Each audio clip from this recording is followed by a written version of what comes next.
live service. How terrible are they? And are there any good? Let's take the first one. How terrible are live service? I'll let you start this off, Trees, because Sir, I you got a mouth. already know. I don't give a fuck about. I told you we was in that generation where all the money that you asked of me is when I originally bought the game and you never came back to nickel and dime me ever again. Unless you came out with a sequel or some type of DLC. Not no shit that's constantly nickel and diming me every fucking other day that I'm playing. And you cutting down content that should have been in the original release and you're just breaking it up over the span of 12 months. Like, if you don't get the fuck, stop playing in my face, yo. I don't like live service games. I go out of my way to not buy live service games. If I do, then listen, I'm probably forced to buy it because of you. But I don't know. How dare you? I don't feed the machine of live service. I don't play that. I don't support it. And like I said, I'm very cautious of what I give my money to and who I reward with my money. Live service games is never on the list, okay? So that's just my blatant short and sweet answer. Understandable. My sentiment on live service is one of the crucial reasons, pillars, just all around bullshit is why this gaming industry slash entertainment industry is falling apart. And I include streaming service in with live service. And I'm going to break it down. So you have games like the original Destiny, and this is going to tie into both questions: how terrible and are there any good ones? Destiny and Destiny 2 are live service games. Mhm. And before their fall from grace, they made a lot of money. They made a Mhm. lot of money. You have games like not Pill of Eternity,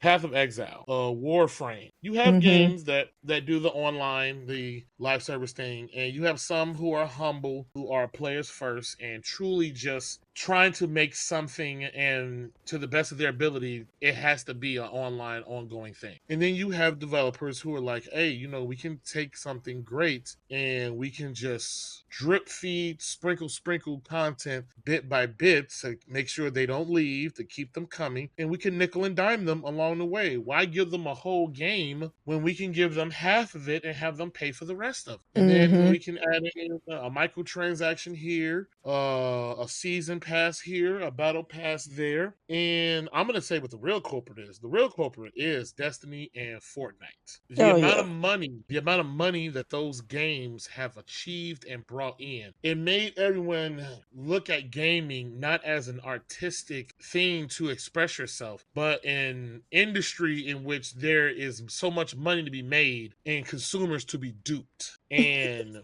Fortnite is an ever going Wait, machine. wait. Why you say dupe? Like they tricking us? What do you mean by Yes, dupe? yes, yeah, I will say tricking, yes, because when live service Oh first gosh. coming out, there weren't games being made like. See, when you hear live service, you automatically know, hey, this game finna come out with connection issues. It's probably gonna lag. The servers are gonna fuck up. It ain't gonna have next to no content. It ain't gonna have an end game. And I should come back to this in 3 years when it has this redemption story, or AKA its No Man's Sky story, Wait, AKA and Warfare let's 5. preference that not everybody ends up there with the nose man And sky result. everybody ends up there, but that's just what live service is. It It's took just years for the broken quote content. unquote, yeah. Matter of fact, this is the talk that they give. Anytime you hear something about like, hey man, we have this idea for this game or this franchise, over the next 10 years, that's bullshit. That's a live service. Yeah. Their It, grand plan will be stretched out over years. For you to go right now and play the original Destiny, you can't do this with the second one because they've literally taken away content and campaign. But the complete cohesive story of the original Destiny, it took years. It took years to mhm. get that, and that's crazy. I remember when that game came out, and I beat it in and maybe like 2 afternoons, and then I was like, all right, so what do I do now? Oh, just replay the same mission several dozen times until you unlock new stuff. Okay, and then what I do? Oh, then you're gonna play these missions that you play during the story, but we're gonna make them super hard. It'll be a weekly theme. We call it Nightfall. Okay, then what I do? Well, you don't do nothing else, motherfucker, because there's nothing else to do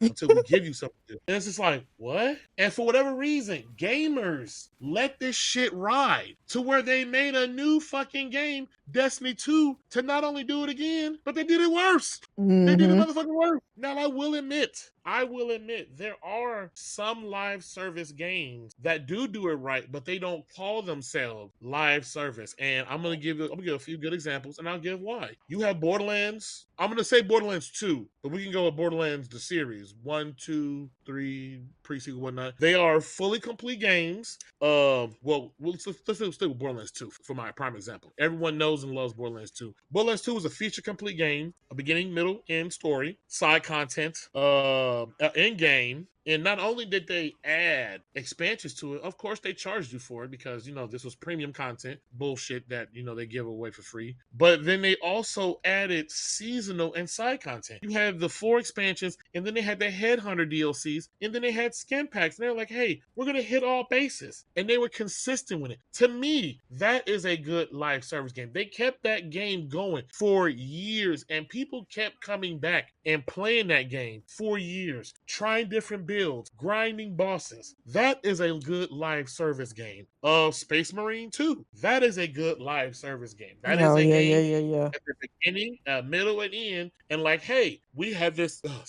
We have this side content for you if you want to try. If not, hey, we have multiplayer to go with it as well. Excuse me, Jesus. We give new missions, we give new maps, we give new modes, all for free. Only thing we ask, hey, you want to look sexy in your Space Marine? You want to look good serving the Emperor's will? Hey, we're gonna sell you some skin, and that's it. That's good live service. Helldiver, yes, Helldivers is online only. It does need an internet connection, but guess what? When it came out, it's a simple live service. You are a soldier going to war for your planet. You can play co-op. It's an endless amount of randomly generated missions, and it's just good time. Everything we add to the game, that's free of charge as well. But guess what? You want some new arsenal, new skin to look good while you protect Super Earth? Hey, we just charge you a war bond, and they are consistent with their war bonds. That game is, I think, what, a year and a half old now, and every new month there's a new war bond, a new gun, a new armor set, new little icons for your thing. The little shit players care about as far as customizing an online profile or avatar of themselves. That's what people enjoy. Now you're bad live services, like I said. Wait, but Apex. wait. Before you get into that, I want to also make a note about Helldivers too. You can buy those war bombs just from playing. Like you can get the credits Oh from yes, playing the I game, totally so forgot about that. you don't even have to necessarily spend money. Now, I will say it is a grind, but I remember like 5 war bombs. I never spent real money on. Like, You are absolutely right. I totally forgot about that. If you play the game enough, you don't need to spend cold hard cash. You get the in-game credit in the game. mm-hmm. A lot of games do not do that. You have to buy in-game credit with hard-earned money. That's not true. They literally say, hey, if you play this game enough, if you really about giving your time to us and money, because it's not a free-to-play, it is a premium quote-unquote live service. You pay for the product. Hey, you can get the add-ons next to free, however you want to dress it. I totally forgot about that. That is good live service. Mm-hmm. Now, the bad, like I was saying, the Destinies, the Apex Legends, the Fortnites, anything with I'm sorry, not microtransactions, the loot box bullshit, the Ugh. battle pass, that's bullshit. Those are bad. And then my whole thing too, like I said, the need to be always online connectivity thing, all that is a form of control to make sure you don't circumvent the systems they put in place. To make sure if you are frustrated grinding for that in-game currency, hey man, you can pay $5 and get it. That's the only reason the online connectivity thing is there. That's all it's for. It's a form of DRM, plain simple and period. But I can tell you wholeheartedly, live service is hurting the industry, and I don't mean gaming. I mean just entertainment as a whole. Because like I said, live service. I take the streaming services as live service because you used to have Hulu and Netflix, and the moment Netflix started making money, everybody started pulling content from it and starting their own streaming service, and it's Wait, like, wait. dude. Don't go too far in that because that's a whole nother topic. Oh no!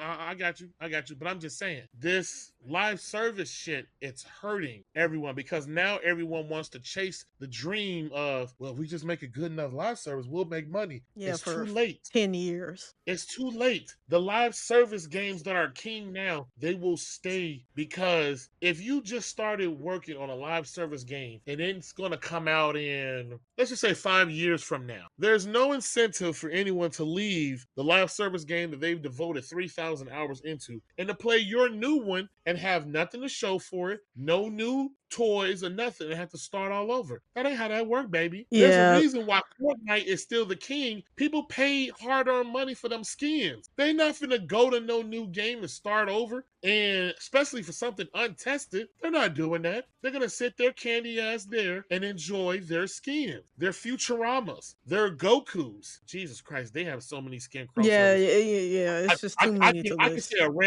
a random intellectual property character and probably be right that it's a skin once upon a time. Yeah, that's how I feel about the live service. It is truly a hindrance. Yeah, And yeah. matter of fact, I can give one more good example. Give the floor to you. Before me and my cousin now share the truly monumental disdain for Ubisoft games, Ugh. there was a game that I was truly, truly hyped for, and it was called The Division. Because Oh.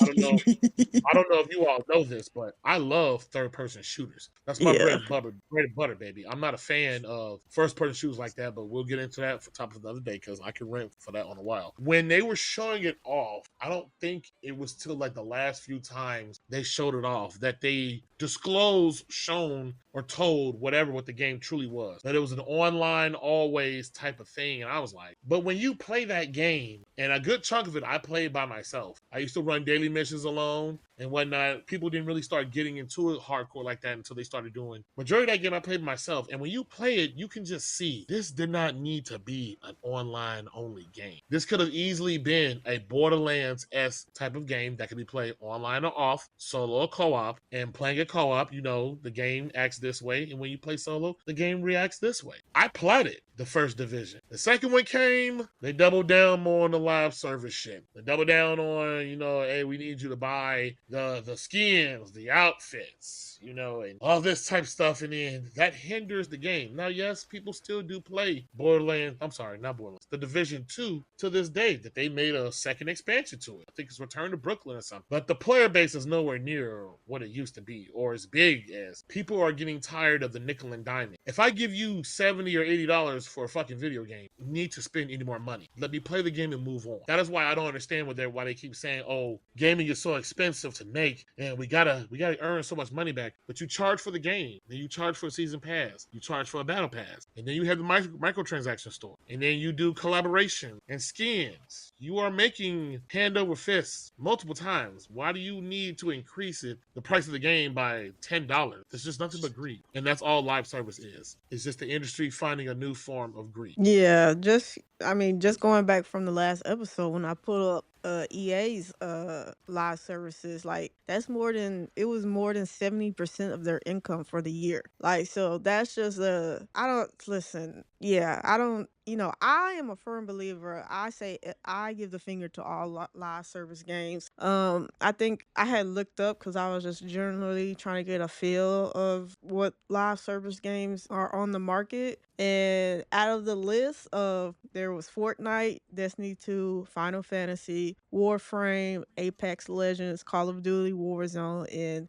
League of Legends. I've only played one of those games, which is Destiny's 2, and that was like I said many of times. You told me to get it. Because we could play together. We played together and we were like, what the fuck? And of course we played Division 2. I didn't play Division 1, so I was just coming in and I was like, this is it. It got real repetitive real quick, and we haven't went back to Division 2 in years. years. So Yep. yeah, I said this before. Live service game has ruined the gaming industry. It's literally crippled some developers because at the time it was a crave and it was like, oh, we can nickel and dime somebody for 10 years, yeah, and not have to, just try to maintain it and make sure it can keep running. Like, oh yeah, everybody was trying to get a live service game at one point, and I was like, well, you ain't getting a dollar out of me. And I went a long time like without buying a new game because it was just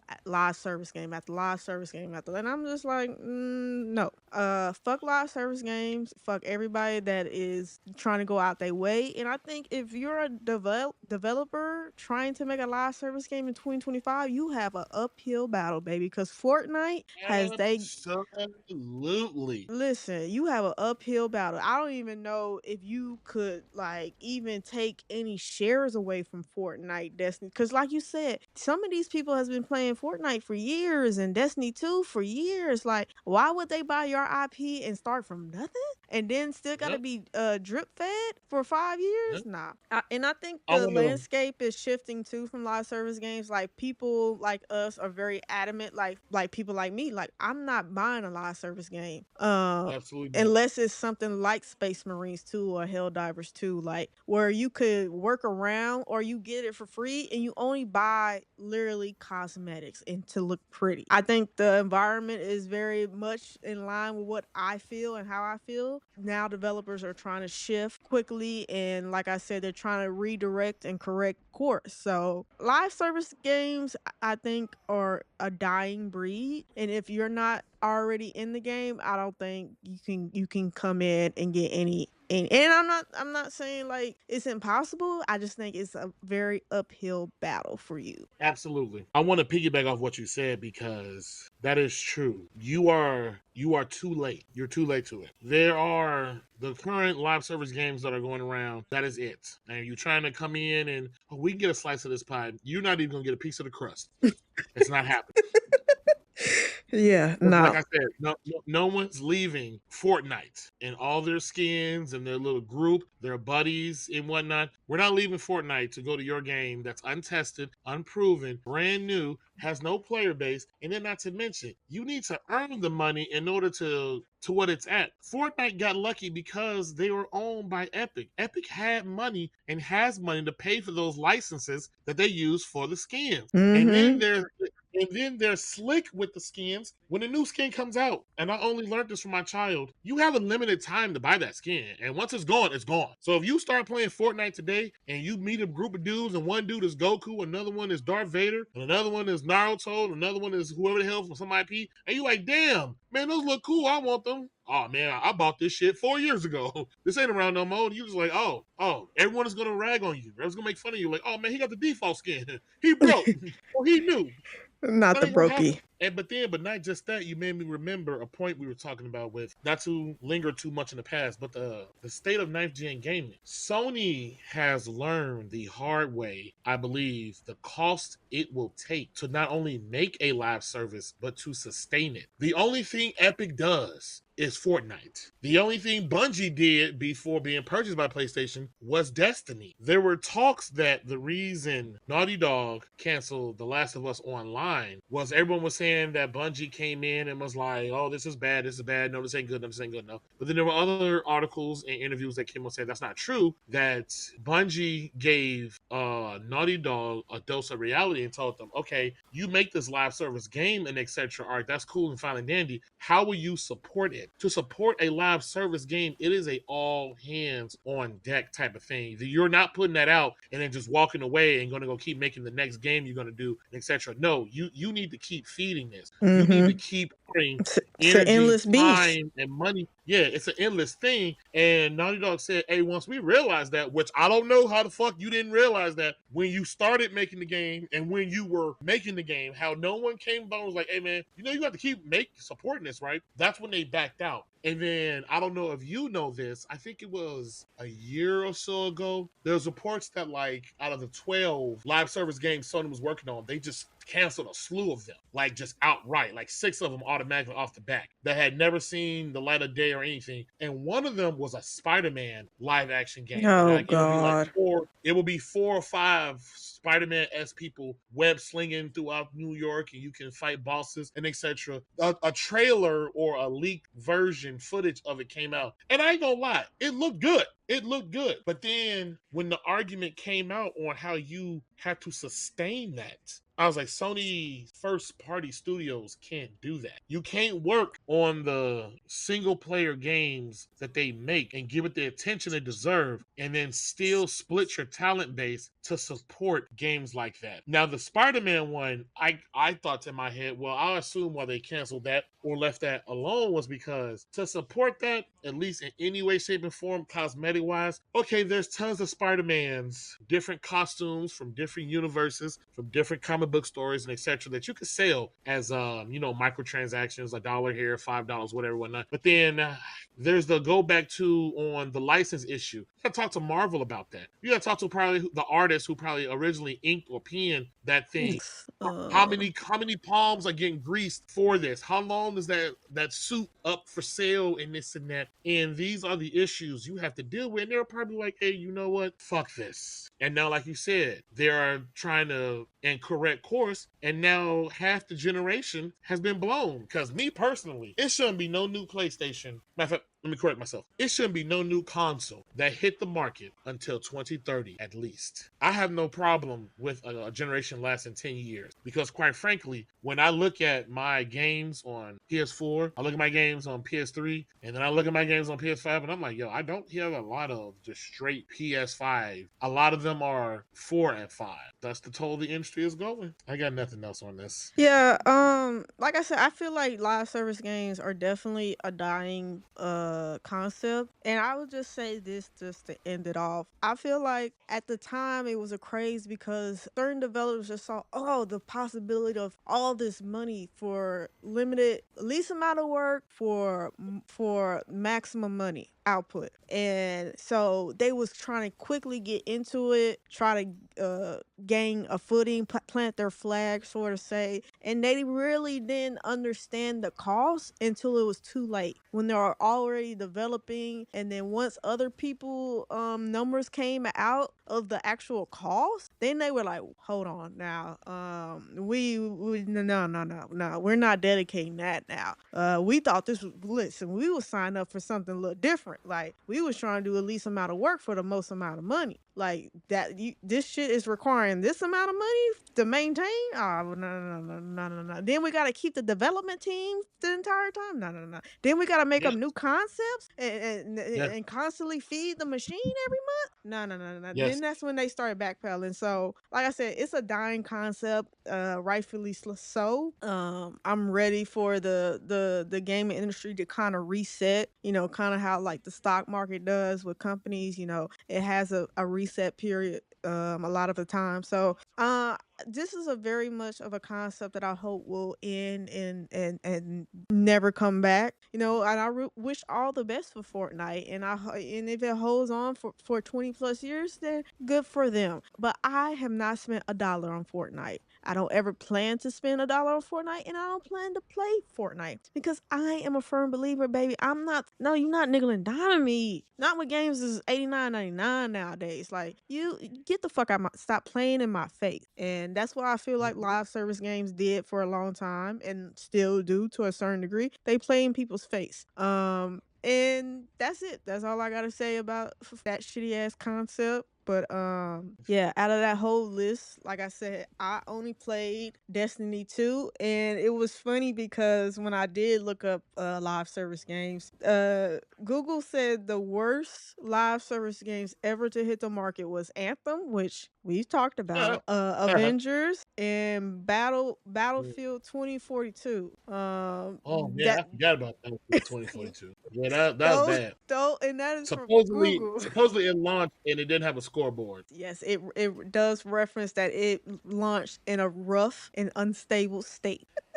You made me think of So, something. You made me think of something. I'm going to bring it up before we move on to the next topic. And this is a theory. I won't say it's a fact, but I'm going to leave it as a hardcore theory. Live service in its form today came from EA and 2K with the sports games. Microtransactions and all that shit were in sports games for the longest. in your Maddens, in your 2Ks, your virtual currency, etc. And I cannot remember which studio of which publisher was the first. It might have been EA, who was like, we make so much money putting this shit into our sports games. Why not put it in a regular game? And then that's where this all took off. Because, as you stated, a lot of EA's money comes from microtransactions and live service stuff. There was an article that came out when Xbox was trying to buy Activision, and why PlayStation was trying to protest it, because I think PlayStation makes almost $1 billion just on people buying the microtransactions of Call of Duty, because they get 30% cut of that. PlayStation Store, they get a 30% cut, and that also includes microtransactions. So all the skins, the Call of Duty coins, all that, they get a cut of that. Who in the hell want to go of $1 billion of free money just from it being there? And that's it for this video of Are You Not Entertained podcast. Thanks for hanging out with us.